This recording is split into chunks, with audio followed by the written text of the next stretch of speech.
మనొక ఆంధ్ర ప్రాంతానికి సంబంధించినటువంటి ఉప ముఖ్యమంత్రి cinema star power star Pawan Kalyan చేసినటువంటి ఆంధ్రప్రదేశ్ తెలంగాణ సపరేట్ రాష్ట్రాలు అయిన తర్వాత తెలంగాణ అవతరణ దినోత్సవం నాడు హైదరాబాద్కు వచ్చి ప్రత్యేకవాదం అంటే ఉగ్రవాదం అనే పదం వాడిండని, ఉగ్రవాదం కన్నా ఘోరం అనే పదం వాడిండు. అదే మాట మాట్లాడుకుంటా మీ అయ్యా జాగీరా, తెలంగాణ అంటే మీ అయ్యా జాగీరా అనే పదాలు వాడిండు ఆయనే. ఈ మధ్యలో దానికన్నా ముందు అంటే ఇప్పుడు ఈ మధ్య కొంత బయట అక్కడిక్కడ చర్చ జరుగుతూ ఉన్నది. 12 ఏళ్ళు అయిపోయింది పోయి ఇంకా ఏం పంచాయతీ మళ్ళా తెలంగాణ ఏందని చెప్పని కొంత ఆంధ్ర ప్రాంతానికి సంబంధించిన మీడియా ఛానల్స్ కావచ్చు, మన దగ్గర ఉన్న కూడా కొంతమంది వీళ్ళు అక్కడ మాట్లాడుతూ ఉన్నారు. నాకు ఒక పాట గుర్తుకొస్తుంది బాగా.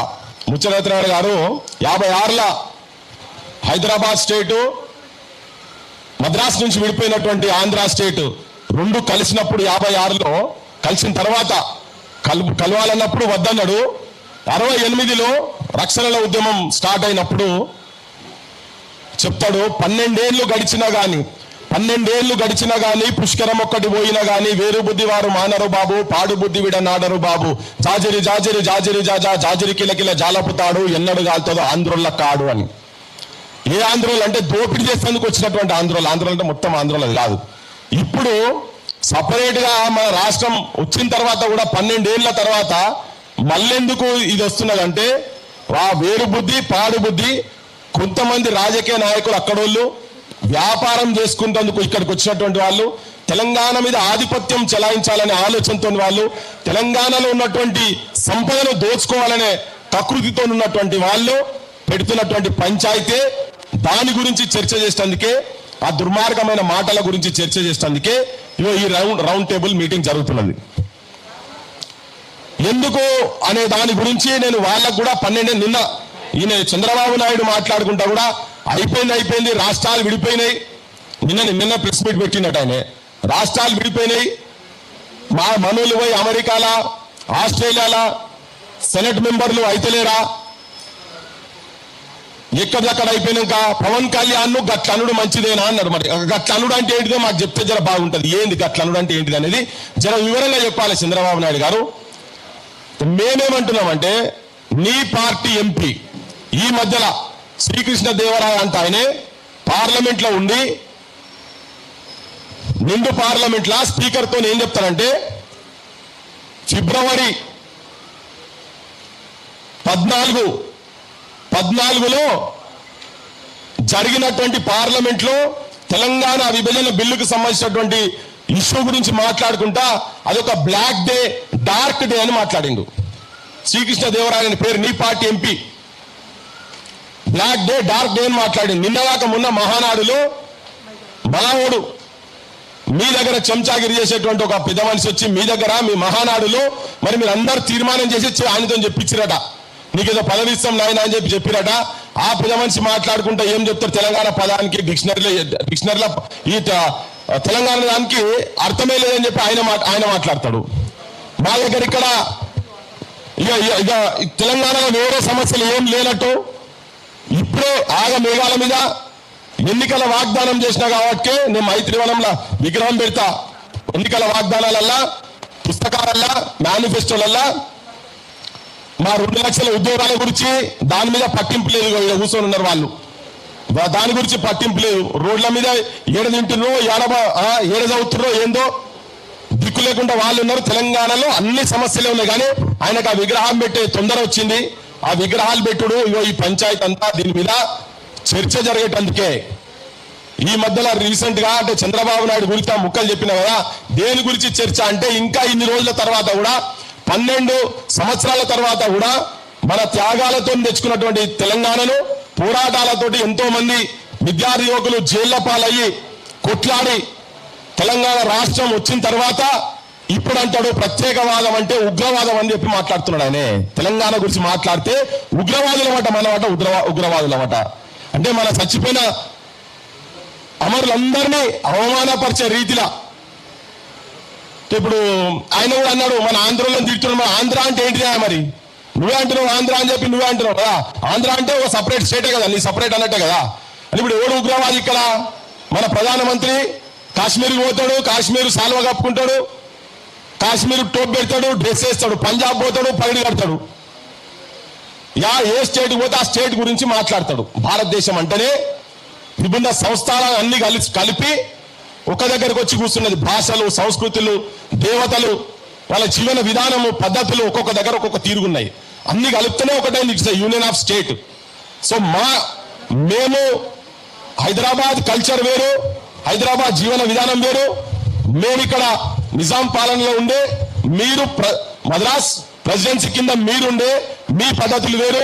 మేము కలిసేటప్పుడు మీ దగ్గర 23-24% లిటరసీ రేట్ ఉండే, మా దగ్గర 3% లిటరసీ రేట్ ఉండే తెలంగాణలో. మా ఉద్యోగాలను మీరు కొల్లగొట్టిండ్రు. ఇవాళ నేను కొంచెం డీటెయిల్ గా కూడా ఎందుకు చెప్పాలంటే చాలా ఒక విష ప్రచారం జరుగుతూ ఉన్నది. మనల్ని ఉగ్రవాదులతోటి పోల్స్తున్నారు. మనకు జాతీయవాదం ఉండదుగా అని చెప్తాడు ఆయనే. జనగణమన పాట మీరు వాడా అంటారు వాళ్ళు. అంటే ఎంత మళ్ళీ మీడియా కూడా మొత్తం వాళ్ళ చేతుల్లోనే ఉన్నది. ఎంత దుష్ప్రచారం చేసే ప్రయత్నం ఎట్లా జరుగుతున్నది? ఎందుకు 12 సంవత్సరాల తర్వాత మళ్ళెందుకు తెలంగాణ అంటే ఎక్కడ ఏ కూడలి కాడియాల చూసినా, ఏ పెద్ద మనుషులను చూసినా, ఏ జంజీ బ్యాచ్ నేడు చూసినా తెలంగాణ మీద చర్చ జరుగుతా ఉన్నది. లాస్ట్ వారం రోజుల నుంచి సీరియస్ చర్చ జరుగుతా ఉన్నది. దీని పుట్టిగా ఆజ్యం కాలేదు. తెలంగాణ వచ్చిన తర్వాత కొంతమంది మాట్లాడుతున్నారు, బాలసుబ్రహ్మణ్యం విగ్రహం పెడితే మీకు ఏమొచ్చిందా అంటున్నారు. అయిపోయా, తెలంగాణ అయిపోయి కరెక్టే. మరి బాలసుబ్రహ్మణ్యం విగ్రహాలు ఎందుకు మాకు ఈ దగ్గర? ఒక కిరాయి గొంతు విగ్రహం మాకు ఇక్కడ ఎందుకు అని చెప్పి అడుగుతున్నాం. మా దగ్గర అంతకన్నా గొప్పలు కనుక లేకుండా ఉండేది ఉంటే ఆ విగ్రహాలను మేము గౌరవిస్తాం కావచ్చు. ఉంటే ఓవర్ నైట్ బిల్డప్ అయింది కాదు. ఈ వారం రోజుల్లో జరిగింది కూడా మొత్తం. రోషయ్య విగ్రహం పెట్టిరు. రోషయ్య విగ్రహం ఎందుకు పెడుతున్నామంటే సమైక్య రాష్ట్రంలో ఆయన ముఖ్యమంత్రి కదా అని చెప్పారన్నారు. కరెక్ట్. మరి సమైక్య రాష్ట్రంలో ముఖ్యమంత్రి ఉన్నటువంటి చెన్నారెడ్డి విగ్రహాలు ఎన్ని ఉన్నాయి అక్కడ అని మేము అడిగినాం. ఉన్నాయా ఎక్కడన్నా? అంజయ్య విగ్రహాలు ఉన్నాయా ఎక్కడన్నా? వెంగళరావు గారి విగ్రహాలు ఉన్నాయా? ఇవన్నీ పక్కకు పెడితే దేశానికి ప్రధానమంత్రి 10 సంవత్సరాలు చేసి ఓపెన్ స్కై పాలసీస్ తీసుకొచ్చి భారతదేశ ఎకానమీని మొత్తం ఒక డిఫరెంట్ లైన్ లో తీసుకుపోయినటువంటి పివి నరసింహారావు గారి విగ్రహాలు అస్తిత్వం ఒక నీళ్లు, నిధులు, నియామకాల గురించి కాదు తెలంగాణ రాష్ట్రం తీసుకున్నది. ఆత్మగౌరవం, మన అస్తిత్వం, స్వయం పాలన. ఈ స్వయం పాలన అంటే మన దగ్గర వాళ్ళే ఏళ్తున్నారు కానీ మన దగ్గర వాళ్ళు ఎట్లా చెప్తే అట్లా వాళ్ళు ఆడిపించినట్టు తోలు బొమ్మలు లెక్క ఆడుతున్నారు మన నాయకత్వం అని. దీనికి ఉదంతం ఏంటంటే పార్లమెంట్ లో ఆంధ్ర ఆయనే మాట మాట్లాడినప్పుడు డార్క్ డే, బ్లాక్ డే అని అన్నప్పుడు మన దగ్గర ఉన్న 17 మందికి 17 మంది ఎంపీలల్లా ఒక్కడు కూడా లేచి అరే ఎందుకు అట్లా అంటున్నావు అని అనలేదు. అన్నాడు ఎవరన్నా? ఒక్కడన్నా? 8 మంది కాంగ్రెస్ వాళ్ళు ఉన్నారు, 8 మంది బీజేపీ వాళ్ళు ఉన్నారు, ఒక ఆయన ఎంఐఎం ఆయన ఉన్నాడు. మళ్ళీ రాగానే మేము ఇచ్చినాం, మా సోనియా గాంధీ ఇచ్చింది, మేము లేకపోతే తెలంగాణ ఎక్కడిదని బీజేపీ వాళ్ళు అంటారు. మా సపోర్ట్ లేకుండా మీకు తెలంగాణ వచ్చిందా అని. అడుగునా ఇప్పుడు మన అస్తిత్వం గురించి మాట్లాడేందుకు మన వల్ల ప్రతిమలు ఆడ ఉండాలనా లేదా అనేది చర్చ. ఇలా మా జయ జయ తెలంగాణ పాట రాసినటువంటి అందశ్రీ అన్న బొందకాడికి పోతే ఆడ కుక్కలు, పందులు, పిల్లులు, తేళ్లు, తొండలు, పాములు సంసారాలు చేస్తున్నాయి. ఆడ దానికి లేని తొందర అక్కడ ఏదన్నా నువ్వు నిర్మాణం చేసి దాన్ని స్మృతివనం చేయాలనా లేదా? ఇక్కడ విగ్రహాలు పెడుతున్నారు. దీన్ని క్వశ్చన్ చేసినాం. తెలంగాణ ప్రజలకు, ఆంధ్రప్రదేశ్ ప్రజలకు అందరికి చెప్పదలుచుకున్నాం. మా అస్తిత్వం గురించి, ఇక్కడ ఆత్మగౌరవం గురించి మేము కొన్ని అడుగుతా ఉండే. ఇక అడుగుతున్న క్రమంలోనే మా విగ్రహాలు, మా ఊళ్ళకి సంబంధించిన గద్దరన్న విగ్రహం పెట్టాలంటే ఇక్కడ పర్మిషన్లు ఇయ్యరు.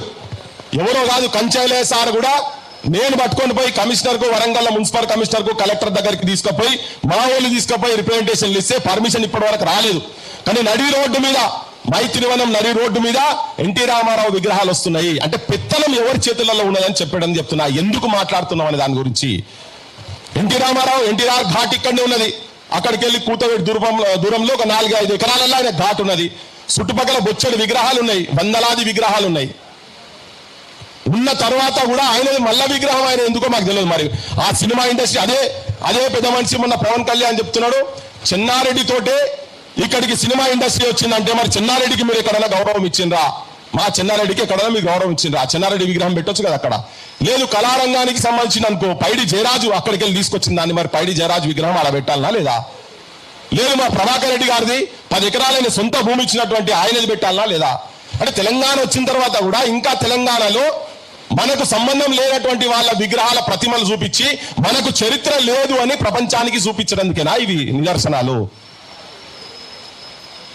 ఆంధ్రాలో ఎక్కడ పెడతలేరు, మాట్లాడితే మీరు మనం ఒకటే అంటారు, భారతీయతాన్ని మాట్లాడుతుంటారు వీళ్ళంతా.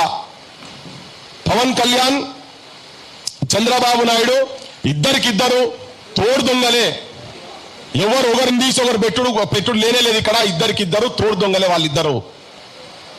ఇక నిన్న మొన్నటి పంచాయతీ ఏంటంటే నాగేశ్వర్ సార్ చాలా మంది మాట్లాడుతున్నారు, పెద్ద మనుషులు మీడియాలలో చాలా మంది మాట్లాడుతూ ఉన్నారు. మీడియాలో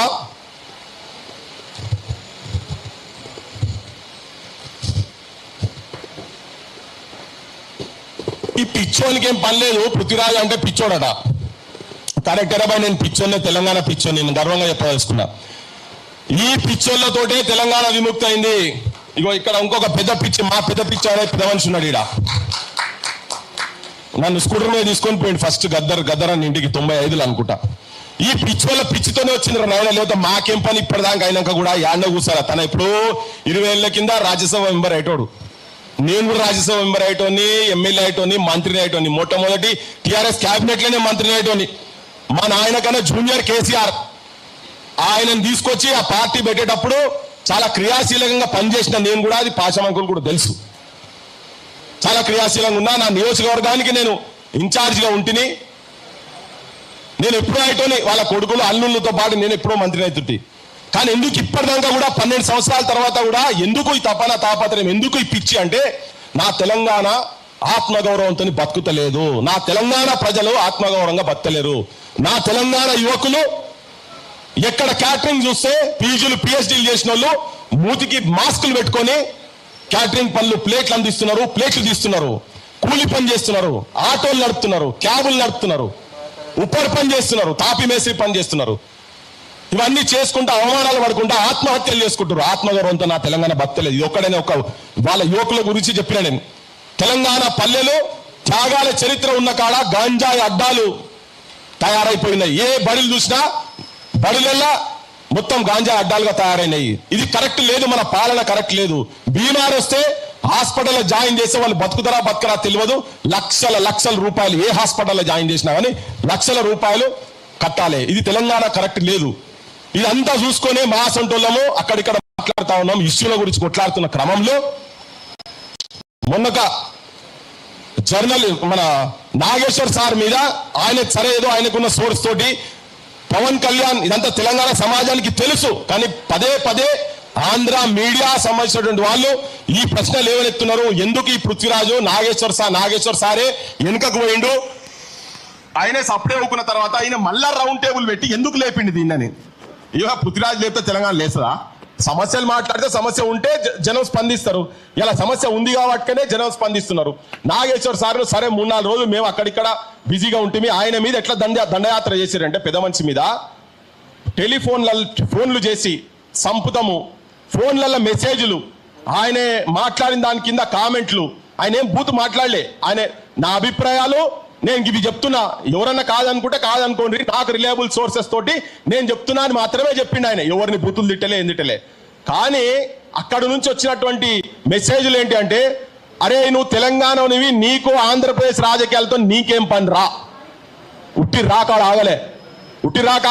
ఆగలే, నీ పెన్లాము, నీ బిడ్డ, ఇగో ఈ భాష మాట్లాడిరు ఇవన్నీ. మరి తోటి తెలంగాణ పౌరునిగా, ఈ నేల తల్లి మీద పుట్టిన పౌరునిగా మా సొంటలకు బరాబర్ బాధ్యత ఉన్నది. ఇది ఏం చర్చ జరుగుతున్నది అనేది సమాజంలో పోయి తీసుకుపోవాలని చెప్పనే సారు ఒత్తిడితోటి, ఇష్టం లేకుండా ఒత్తిడితోటి సైలెంట్ అయిండు, నేను విరమించుకుంటున్నా అని చెప్పిండు. అంటారు రెండు DCMల పోలీసు వాళ్ళు నాగేశ్వర్ సార్ ఇంటికి పోయినరు. దేని గురించి పోయినరు అంటే ఏదో ఇన్ఫర్మేషన్, ఆంధ్ర పోలీసు వాళ్ళు వచ్చి నేను అరెస్ట్ చేస్తామని కదా, మేము కేసే పెట్టలేదు అని అందులో ఉన్నటువంటి కూటమి పార్టీలలో ఒకడు కేసు పెట్టలేదు అంటాడు. ఇంకో ఆయన ఏమంటాడు, పవన్ కళ్యాణ్ ఏమంటాడు, మేము అరెస్ట్ చేస్తా అంటే నేనే వద్దన్నా అని చెప్పి ఆయన చెప్తాడు. కేసే పెట్టలే, మీకు ఎక్కడికి వెళ్ళి తెలిసింది, మీరెందుకు తొందరపడి రౌండ్ టేబుల్ పెట్టిందని. మేము రౌండ్ టేబుల్ పెట్టింది ఏంటంటే ఈ తెలంగాణ అస్తిత్వం మీద చర్చ జరగాలి. ఎందుకంటే దానికన్నా ముందు ఇంకొక సంఘటన జరిగింది ఏంటంటే వెంకట్రామరెడ్డి అని ఒక రిపోర్టర్ యూట్యూబర్ను వాళ్ళ ఇంట్లోకెళ్ళి తీసుకొని పోయి అక్కడ పోయి కర్నూలు పోయి 3rd డిగ్రీ టార్చర్ చేశారు.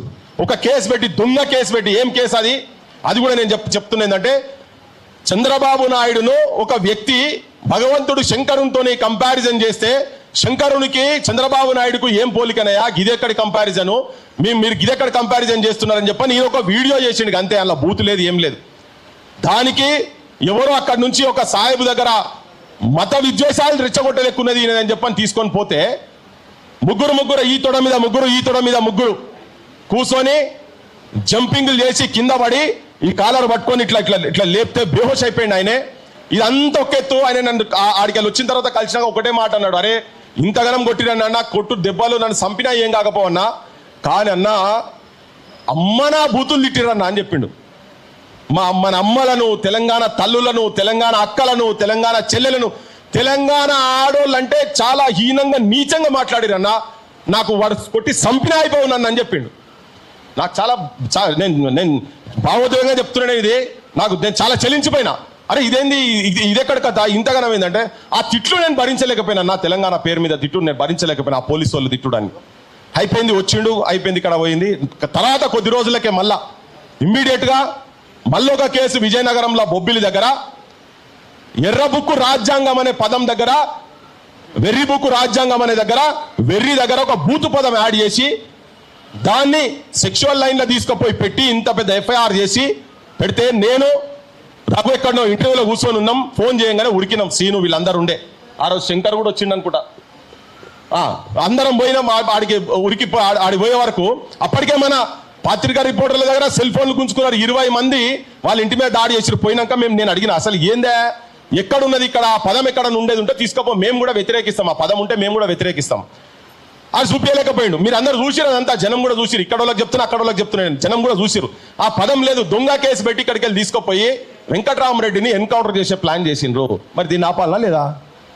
గతంలో ఉన్న చరిత్ర ఎవరినన్నా ఎవరి గురించైనా మాట్లాడితే గత చరిత్ర తీసుకోవాలి. పాశం యాదవ్ సార్ గురించి మాట్లాడాలంటే పాశం యాదవ్ సార్ గత చరిత్ర ఏంటిది, నా గురించి మాట్లాడంటే గత చరిత్ర ఏంది, చంద్రబాబు నాయుడు గత చరిత్ర ఏంది. ఎన్కౌంటర్ ఉట్టిగా చెప్తలేను నేను.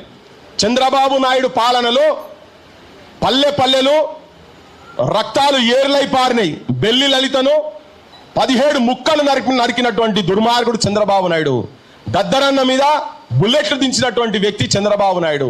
ఏ పల్లెలల్లా ఎక్కడ సుఖంగా ఎక్కడ నిద్రపోయినారు? పల్లెలల్లా యువకులు నిద్రపోలే.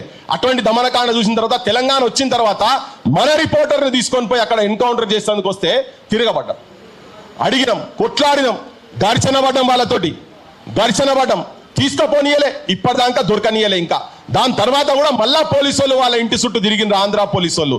మరి ఇవన్నీ జరుగుతుంటే రేపు నాగేశ్వర్ సార్ని తీసుకుపోయి కూడా ఏం కేసులు పెడతారో మనకు తెలియదుగా.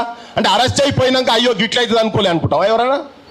అందుకనే ముందు జాగ్రత్తగా మేధావుల పరిస్థితి ఇట్లుంటే ఎట్లా అని చెప్పని సమాజానికి తెలియజేయడానికి ఒక రౌండ్ టేబుల్ పెట్టి అందరూ చదువుకున్న వాళ్ళతోని, ప్రొఫెసర్లతోటి, ప్రజా సంఘాలలో పనిచేసినటువంటి వాళ్ళతోని రౌండ్ టేబుల్ పెట్టి మాట్లాడించినాం. నేను ఆ వేదిక మీద చెప్పిన, మా మేధావులు, మా సార్లు, మా వీళ్ళ చెప్పులు మోసేందుకు కూడా పనికిరావురా పవన్ కళ్యాణ్ అని చెప్పిన. బరాబర్ చెప్పినా, ఇప్పుడు కూడా చెప్తున్నా, మళ్ళా కూడా చెప్తా.